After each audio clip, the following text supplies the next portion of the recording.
and are looking to strengthen, whether it's this month or in the summer. The Dubravka situation is complicated by Nick Pope's injury. One thing Newcastle have when they're all fit is a lot of goalkeepers, 5 of them around the first team squad. They've got Odysseus on the bench at the moment, who's played in the Premier League, who's played in the Champions League. Only one substitute appearance in the Cup for Newcastle this season. Martin Dubravka is playing well. He looks confident. Eddie Howe was also praising him at his press conference this morning for his distribution and the way that he's helped Newcastle play out from the back with the ball at his feet. He hasn't had a lot to do in terms of shots to be saved in his time in the team. There were a couple at Ipswich that he has made saves, but Newcastle have defended well as a team, which I suppose has protected him. But I think over what is now 7 years at the club, we all know how good Martin Dubravka has been many times for Newcastle United. There was a time he was probably their best performing and most important player, particularly in that period when he arrived in 2018 under Rafa Benitez when they were trying to get out of trouble. So I don't know what's going to happen with that, but it feels like the player, based on what Eddie Howe said there, will make the decision.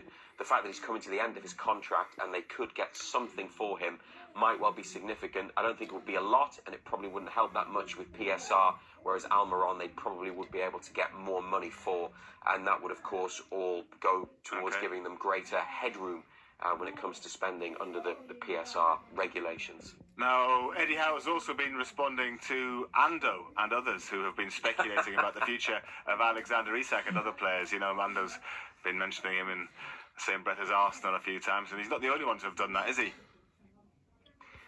I think that'll be a theme on Tuesday night, won't it, in the Cup semi-final first leg, Isak and Arsenal, and what's going to happen.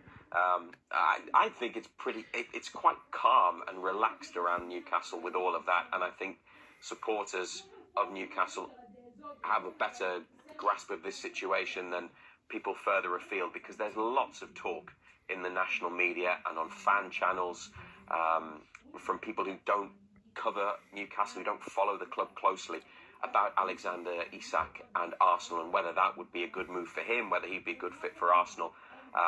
Some people seem to feel like top players like that belong at only a certain small cluster of clubs. Well, Newcastle are trying to get into that group at the top on a permanent basis. Difficult in the PSR world, but keeping their best players is the way to get there. But there is ongoing chatter about Alexander Isak, even if it's not emanating from Newcastle or from the northeast. Yesterday, did you see this? The former Arsenal player, now TV pundit, Paul Merson, said that Arsenal should break the bank to go and get Alexander Isak. Not quite sure how much he thinks they would need to pay, but it would be significant money, wouldn't it? Newcastle's record signing, 62 million a couple of years ago. But I think those comments and all this talk can be frustrating for Newcastle fans. I also think that a lot of supporters are just getting a bit bored by it now, because it's just ongoing, isn't it? And they've managed to hold on to Isak and Bruno and Gordon and others over the last couple of years. But what about Eddie Howe? Does he find comments like that about his star names potentially needing to move on disrespectful?